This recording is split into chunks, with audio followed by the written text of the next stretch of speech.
បាទសួស្តីអ្នកនរគ្នាសូមស្វាគមន៍មកកាន់វីដេអូបង្រៀនរបស់ខ្ញុំសម្រាប់ថ្ងៃនេះបាទ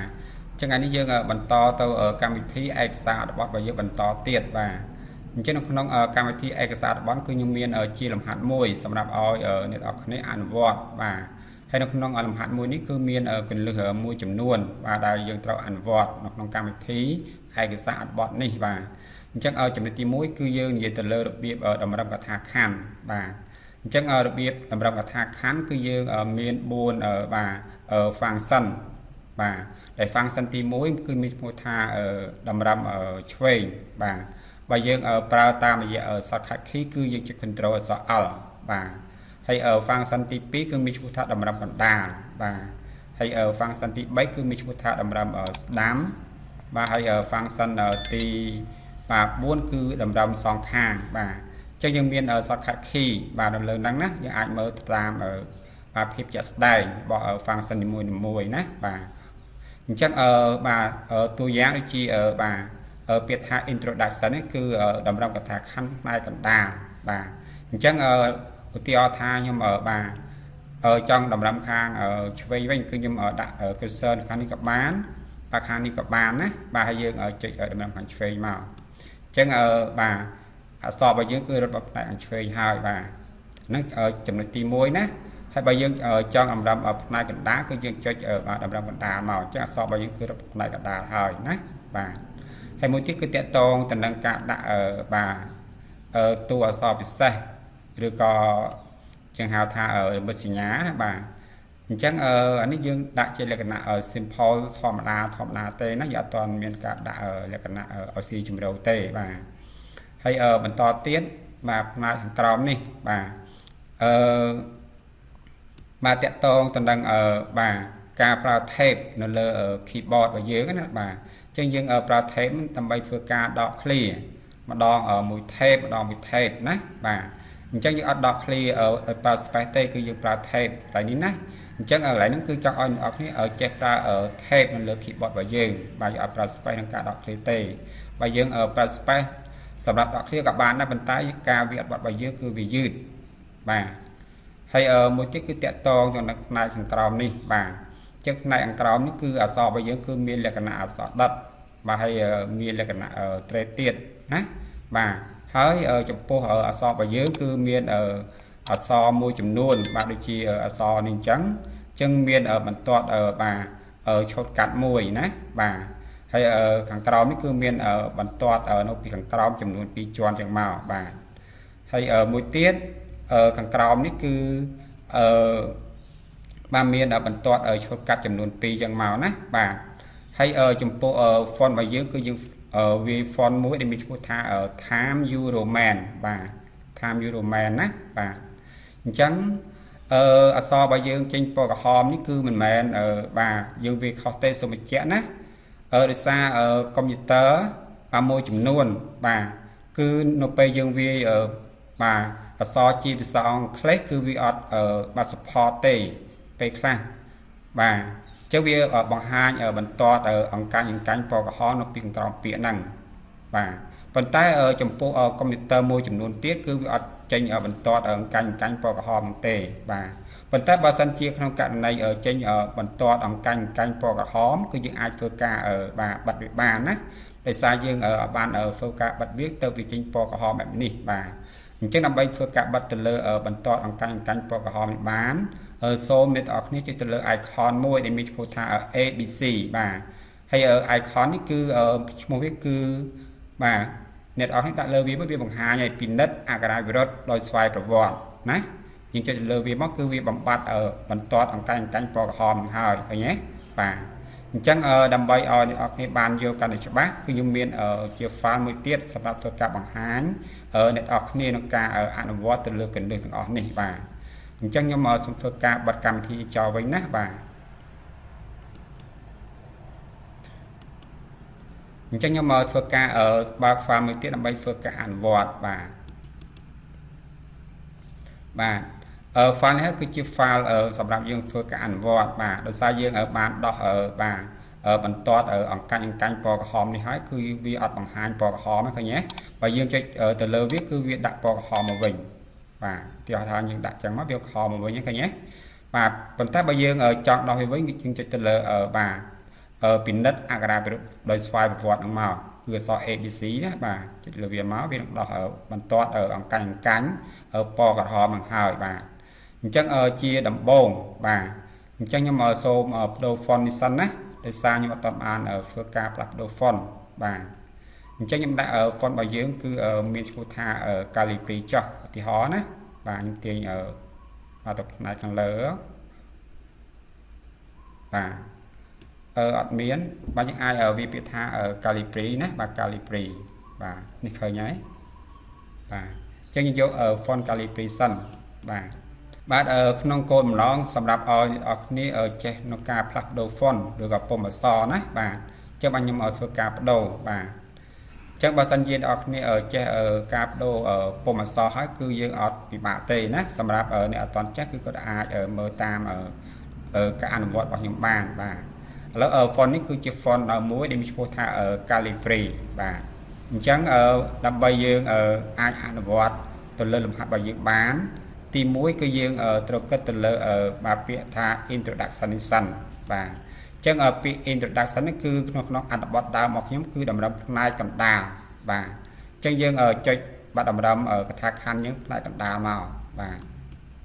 អញ្ចឹងខ្ញុំសូមបញ្ជាក់ណាក្នុងការសរសេរពាក្យថា introduction នេះគឺយើងអត់ធ្វើការដកឃ្លាទេណាបាទបើយើងធ្វើការដកឃ្លាក៏បានដែរប៉ុន្តែវាការងាររបស់យើងវាយឺតបាទអញ្ចឹងបើយើងតម្រឹមផ្នែកកណ្ដាលអក្សររបស់យើងគឺរត់ផ្នែកកណ្ដាលជាវាលឿនណាបាទបន្តមកទៀតគឺយើងធ្វើការផ្លាស់ប្ដូរ font របស់យើងបាទអញ្ចឹងយើង select លើបាទពាក្យ introduction ហ្នឹងមកបាទបន្តមកទៀតអ្នកទាំងអស់គ្នាចុចទៅលើ combo box មួយដែលមានឈ្មោះថាបាទឈ្មោះពុម្ពអក្សរណាអញ្ចឹងយើងចុចទៅលើចុងព្រួយនឹងមកណាបាទបន្តមកទៀតអ្នកនរគ្នាវាពាក្យថា time you roman បាទអញ្ចឹង T បាទ I M E អញ្ចឹងណាអញ្ចឹងវាបង្ហាញដោយស្វ័យប្រវត្តិតែម្ដងណានេះមានហើយបាទ time you roman បាទអញ្ចឹងយើងចុចជ្រើសវាមកណាបាទបន្តមកទៀតគឺយើងយកទំហំវាគឺ20ឬក៏22ក៏បានដែរណាយើងអាចបដូរទំហំវាបានបាទហ្នឹងឲ្យឈ្មោះថាទំហំនៃអក្សររបស់យើងណាបាទអញ្ចឹងយើងអាចធ្វើការជ្រើសរើសទំហំអក្សររបស់យើងបានហើយទំហំដែលធំបំផុតគឺទំហំ96ណាបាទហើយបើសិនជាអ្នកនរគ្នាចង់បានទំហំធំជាងហ្នឹងគឺយើងអាចវាបញ្ចូលក្នុងហ្នឹងបានទីថាយើងចង់បាន100អញ្ចឹងយើងវាយ100ចូលមកណាបាទ100ចូលមកបាទហើយយើង enter មួយមកចាអក្សររបស់យើងគឺមានទំហំ100បែបនេះបាទប៉ុន្តែខ្ញុំអត់ចង់បានទំហំធំបែបហ្នឹងទេគឺខ្ញុំចង់បានតែទំហំត្រឹមតែ22បានហើយណាបាទជាងយកត្រឹម22មកបានហើយបាទបន្តមកទៀតគឺយើងត្រូវដាក់អក្សររបស់យើងនេះគឺជាអក្សរដិតបាទព្រោះអត្ថបទដើមរបស់យើងគឺជាអក្សរដិតណាចឹងដើម្បីធ្វើការដាក់អក្សរដិតបានគឺយើងselect លើអក្សររបស់យើងមកណាបាទ select ចឹងមកបន្តមកទៀតយើងមើលទៅលើ function មួយដែលមានបាទឈ្មោះថាអក្សរដ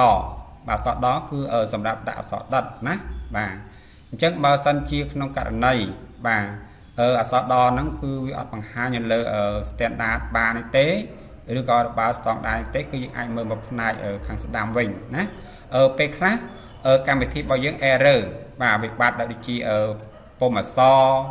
បាត់ដូចជាទំហំអក្សរបាត់ដូចជាអក្សរដអក្សរតអក្សរបអីវាអាចបាត់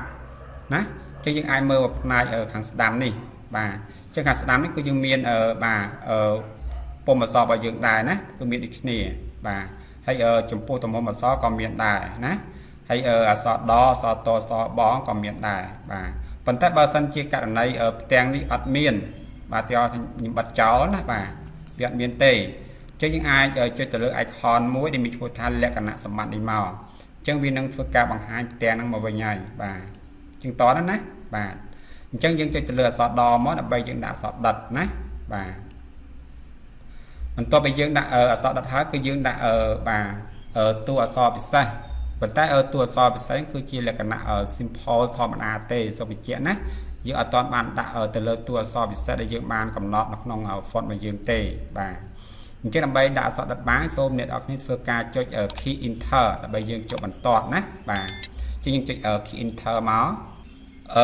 បន្តមកទៀតសូមអ្នកនរគ្នាចុចទៅលើសញ្ញាដកបាទនៅក្បែរលេខ0ណានៅលើ keyboard របស់យើងបាទ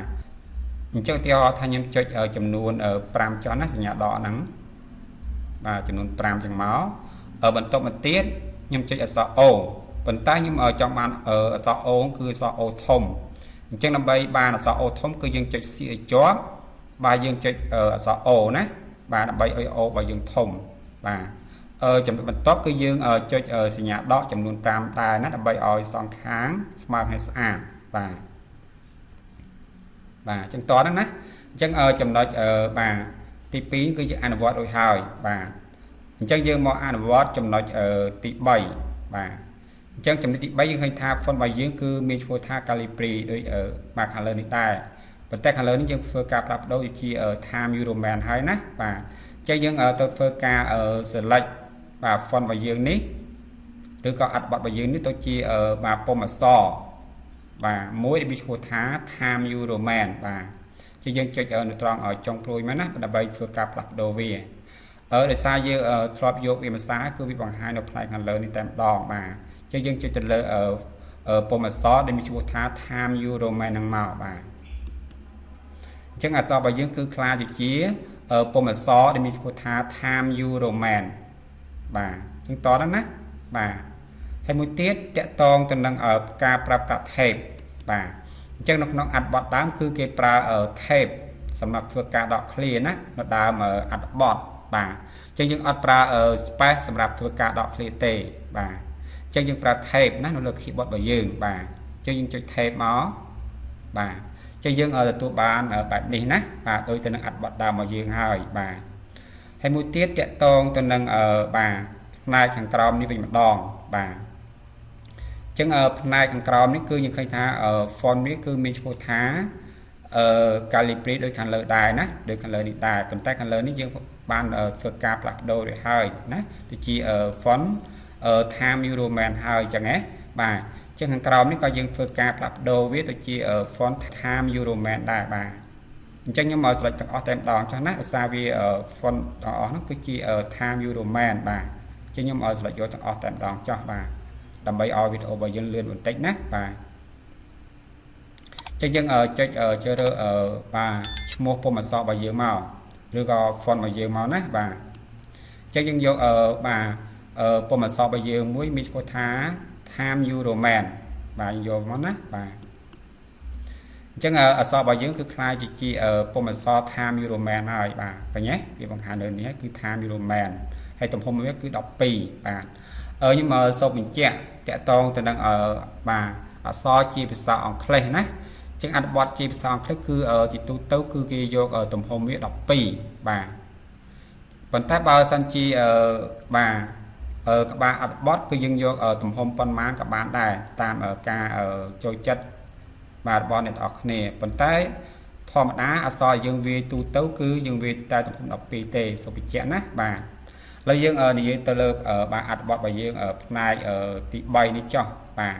ចឹងផ្នែកទី3យើងឃើញថាក្នុងអត្ថបទដើមរបស់យើងគឺមានលក្ខណៈអក្សរដិតណាអក្សរដិតហើយមានលក្ខណៈត្រេតទៀតបាទអញ្ចឹងយើងselectលើអក្សររបស់យើងទាំងអស់មកណាបាទបន្តមកទៀត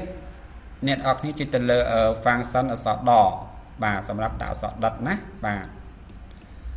អ្នកនរគ្នាចុចខាងនេះក៏បានដែរអត់បញ្ហាក៏ដូចគ្នាណាបាទហើយមួយទៀតគឺអក្សរត្រេតបាទអញ្ចឹងដើម្បីដាក់អក្សរត្រេតបានគឺយើងចុចទៅលើ function មួយដែលមានឈ្មោះថាអក្សរតបាទចាអក្សរតគឺសម្រាប់ដាក់អក្សរត្រេតបាទបន្តមកទៀតគឺយើងប្រើ tape បាទព្រោះអត្ថបទដើមរបស់យើងប្រើ tape បាទអញ្ចឹង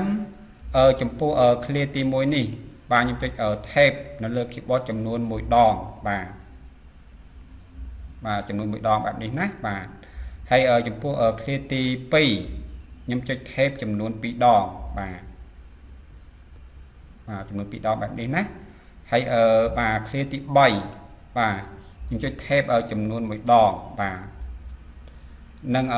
បាទ clear ទី4គឺយើងចុច tape ចំនួន2ដងបាទខ្ញុំសូមបញ្ជាក់ណាយើងចុច tape នោះគឺយើងចុច tape នៅលើ keyboard ណាបាទចុចលើ keyboard របស់យើងបាទ បាទចឹងបន្តទៀតគឺយើងនិយាយទៅលើការដាក់បន្តឆូតនៅលើលបាសឬក៏ពាក្យដែលយើងចង់ដាក់ណាបាទអញ្ចឹងនៅក្នុងអត្ថបទដើមគឺខ្ញុំដាក់នៅលើពាក្យនេះណាបាទជាយើងស្លេចលើវាមកបាទបន្តមកទៀតគឺយើងចុចទៅលើmenu មួយដែលមានឈ្មោះថា menu ទ្រង់ទ្រាយបាទចឹងយើងចុចទៅលើ menu ទ្រង់ទ្រាយមកណាបាទបន្តមកទៀតអ្នកទាំងអស់គ្នាចុចទៅលើ function មួយដែលមានឈ្មោះថាតួអក្សរបាទចឹងចុចទៅលើតួអក្សរមកបាទចឹងវាបង្ហាញបាទផ្ទាំងមួយដែលមានឈ្មោះថាតួអក្សរបាទអញ្ចឹងផ្ទាំងតួអក្សរនេះគឺយើងមានtape ជាច្រើនជា tape ពុម្ពអក្សរបាទ tape បែបផែនពុម្ពអក្សរបាទ tape ទីតាំងបាទ tape ដំណខ្ពស់បាទ tape ផ្ទៃខាងក្រោយបាទអញ្ចឹងយើងមាន tape ជាច្រើនបាទប៉ុន្តែបើសិនជាវាឈរនៅលើ tape ណាមួយបាទដែលខុសពី tape បែបផែនតួអក្សរណាគឺយើងទៅចុចទៅលើបែបផែនតួអក្សរហ្នឹងមកបាទប៉ុន្តែយើងមិញយើងបើកគឺវាឈរនៅលើ tape បែបផែនតួអក្សរតែម្ដងបាទអញ្ចឹងយើងបើសិនជាឈរនៅលើ tape បែបផែនតួអក្សរគឺយើងមិនបាច់ធ្វើការចុចទៅលើ tape ហ្នឹងឡើងវិញទេណាប៉ុន្តែបើសិនជាករណីវាឈរលើ tape នេះបាទក៏ tape នេះណាគឺយើងចុចមកលើ tape បែបផែនតួអក្សរមកតោះនេះអញ្ចឹងបាទចឹងយើងចុចទៅលើ tape បែបផែនតួអក្សរបាទអញ្ចឹងចំណុចបន្ទាប់គឺយើងមើលបំផ្នែកខាងស្ដាំបាទនៅត្រង់បន្ទាត់ឆូតទ្វេណាអញ្ចឹងនៅត្រង់បន្ទាត់ឆូតទ្វេគឺ default គឺដាក់ថាគ្មានបាទគ្មានគឺមានន័យថាអត់មានបន្ទាត់ឆូតកាត់លបាសឬក៏ពាក្យហ្នឹងទេតោះនេះអញ្ចឹងបាទអញ្ចឹងដើម្បីយើងធ្វើការដាក់បន្ទាត់ឆូតកាត់ណាទៅលើពាក្យនេះបានគឺយើងមើលនៅត្រង់បន្ទាត់ឆូតទ្វេបាទអញ្ចឹងយើងចុចនៅត្រង់ចុងព្រួយមកណាបាទដើម្បីយើងជ្រើសរើសបន្ទាត់បាទអញ្ចឹងយើងមានបន្ទាត់ជាច្រើនជាបាទតែមួយបាទតែមួយគឺបន្ទាត់នឹងឆូតកាត់តែមួយទេបាទហើយបើសិនជាអ្នកនរគ្នាយកទ្វេគឺបន្ទាត់ឆូតកាត់2បាទហើយបើអ្នកនរគ្នាយកដិតបន្ទាត់របស់យើងឆូតកាត់លើពាក្យរបស់យើងគឺមានលក្ខណៈដិតបាទចឹងយើងមាន function ជាច្រើនហើយបើសិនជាអ្នកនរគ្នាចង់ដោះវាវិញណាឧទាហរណ៍ថាអ្នកនរគ្នាដាក់វាណាដាក់វាចេះបាទដាក់វាចេះដាក់វាកាត់ចេះបាទហើយបើសិនចង់ដោះវិញគឺយើងចុចទៅលើបាទចុងព្រួយនឹងដដែលមកហើយយើងយកពាក្យថាបាទគ្មានមកចឹងវាដោះវិញហើយណាបាទប៉ុន្តែខ្ញុំអត់ដោះទេគឺខ្ញុំចង់ដាក់វាអញ្ចឹងខ្ញុំចុចបាទចុងព្រួយនឹងមកដើម្បីយើងជ្រើសរើសយកបន្ទាត់ឆូតកាត់តែមួយបាទបន្ទាប់ពីយើងធ្វើការកំណត់យកបន្ទាត់ឆូតកាត់តែមួយហើយគឺយើងចុចទៅលើប៊ូតុងយល់បាទយល់ព្រមបាទអញ្ចឹងយើងនឹងទទួលបានបាទបន្ទាត់ឆូតកាត់ទៅលើពាក្យដែលយើងចង់ដាក់ឲ្យបាទទីតហ្នឹងណាបាទហើយមួយទៀតបាទការដាក់បន្ទាត់ពីខាងក្រោមបាទពាក្យបាទចំនួន2ជាន់ណាបាទចឹងយើងselectលើពាក្យហ្នឹងមកណាបាទយើងចង់ដាក់ហ្នឹងselectលើវាមកបាទបន្ទាប់មកទៀតគឺយើងចុចទៅលើ menu ត្រង់ទីដដែលបាទហើយយើងយកតួអក្សរណាបាទចឹងដោយសារយើងឈរនៅលើ tape បែបផែនពុម្ពអក្សរហើយគឺយើងមិនបាច់ចុចទៅលើ tape អីទៀតទេណាបាទអញ្ចឹងយើងមើលនៅត្រង់បាទគូសបន្ទាត់ពីខាងក្រោមវិញបាទអញ្ចឹងយើងឃើញថា default គឺគ្មានបាទអញ្ចឹងយើងចង់ដាក់បន្ទាត់ពីជាន់អញ្ចឹងហ៎បាទចឹងយើងចុចចំចុងព្រួយមកណាដើម្បីយើងជ្រើសរើសបន្ទាត់របស់យើងបាទចុះបន្ទាត់របស់យើងគឺមានច្រើនណាបាទមានច្រើនមែនតើណាចឹងអ្នកនរគ្នាពេញចិត្តតែបន្ទាត់មួយណាគឺយើងអាចធ្វើការដាក់បានបាទឧទាហរណ៍ថាអ្នកនរគ្នាចង់បានបន្ទាត់ដាច់ឧទាហរណ៍ណាបាទគឺវាមានលក្ខណៈបែបនេះណាបាទមានលក្ខណៈបែបនេះបាទប៉ុន្តែនៅក្នុងអត្ថបទដើមរបស់ខ្ញុំគឺអត់យកបន្ទាត់ដាច់ទេគឺយកបន្ទាត់ជាប់ណាបាទហើយចំនួន2ជាន់ទៀតបាទអញ្ចឹងយើងសេរីធេបរបស់យើងឡើងទៅលើវិញបាទអញ្ចឹងយើងយកបាទទ្វេដើម្បីយើងដាក់បន្ទាត់បាទពីក្រោមពាក្យឬក៏ល្បះរបស់យើងចំនួន2ជាន់បាទគឺចុចទៅលើទ្វេមកណាបាទអញ្ចឹងបន្ទាប់ពីយើងចុចលើពាក្យថាទ្វេហើយគឺយើងចុចទៅលើប៊ូតុងយល់ព្រមមកបាទអញ្ចឹងយើងទទួលបានបន្ទាត់2ជាន់នៅខាងក្រោមបាទល្បះរបស់យើងហើយអញ្ចឹងណាបាទមួយទៀតតកតងការដាក់បន្ទាត់ បាទឆូតកាត់ទៅលើលបាសឬក៏ពាក្យបាទចំនួន2ជាន់បាទអញ្ចឹងយើងអាចធ្វើការselect បាទអក្សររបស់យើងឬក៏លបាសរបស់យើងមកណាបាទយើងធ្វើការបង្ហាញបែបនេះមកបាទបន្តមកទៀតអ្នកនរគ្នាទាញបាទទស្សននិករបស់យើងនៅក្នុងកម្មវិធីឯកសាររបស់យើងហៅថាទស្សននិកបាទបើសិនជានៅក្នុងកម្មវិធី Word យើងហៅថា cursor អញ្ចឹងណាបាទចឹងយើងទាញទស្សននិករបស់យើងចុះក្រោមមកបាទចឹងវាមានលក្ខណៈបែបនេះបាទចឹងយើងរុញបាទទស្សននិករបស់យើងមកផ្នែកខាងឆ្វេងមកណាទៅតាមអ្វីយើងចង់បានបាទយើងselect យកត្រឹមយាអញ្ចឹងហ៎បាទចឹងយើងselect បែបហ្នឹងក៏បានដែរបាទហើយមួយទៀតអ្នកអរគ្នាអាចselect ចាប់ពីយាហ្នឹងមកក៏បានដែរចេះមកណាបាទហើយយើងរុញទស្សននិករបស់យើងឡើងមកលើមកឬក៏ cursor របស់យើងឡើងមកលើមកបាទគឺយើងទទួលបានបែបនេះបាទអញ្ចឹងជាចំណុចបន្តគឺយើងដាក់បន្តឈុតកាត់ទៅលើបាទលបាសនេះណាចំនួន2ជាន់បាទអញ្ចឹងដើម្បីដាក់បានគឺយើងចុចទៅលើ menu ត្រង់ទីដដែលណាបាទបន្តមកទៀតគឺយើងចុចទៅលើ function មួយដែលមានឈ្មោះថាតួអក្សរបាទអញ្ចឹងយើងចុចនៅត្រង់ tab បែបផែនពុំអក្សរបាទប៉ុន្តែដោយសារយើងឈរលើនឹងហើយគឺយើងមិនបាច់ចុចទេណាបាទអញ្ចឹងចំណុចបន្ទាប់គឺយើងមើលនៅត្រង់បន្តឈុតទ្វេបាទអញ្ចឹងយើងបាទចុចនៅត្រង់ចុងព្រួយមកណាដើម្បីយើងធ្វើការដាក់បន្តឈុតកាត់ចំនួន2បាទអញ្ចឹងយើងយកទ្វេមកណាដើម្បីធ្វើការដាក់បន្តបាទឈុតកាត់ទ្វេហ្នឹងណាបាទបន្ទាប់ពីយើងធ្វើការជ្រើសរើសយកពាក្យថា face ហើយគឺអក្សររបស់យើងគឺត្រូវបានឈុតកាត់បាទលើពាក្យនេះតែម្ដងបាទអញ្ចឹងបន្តឈុតកាត់របស់យើងគឺមានចំនួន2ណាបាទអញ្ចឹងយើងចុចទៅលើប៊ូតុងយកប្រមកបាទអញ្ចឹងយើងនឹងទទួលបានបាទលក្ខណៈបែបនេះបាទអញ្ចឹងក្នុងលំហាត់របស់ខ្ញុំគឺមានតែប៉ុណ្្នឹងទេសម្រាប់ធ្វើការបង្ហាញអ្នកនរគ្នាបាទអញ្ចឹងបើសិនជាអ្នកនរគ្នាពេញចិត្តនឹងវីដេអូរបស់ខ្ញុំសូមអ្នកនរគ្នាធ្វើការចុច subscribe នៅ channel របស់ខ្ញុំម្នាក់មួយដើម្បីទទួលបានវីដេអូបាទថ្មីជាបន្តទៀតបាទសូមអរគុណ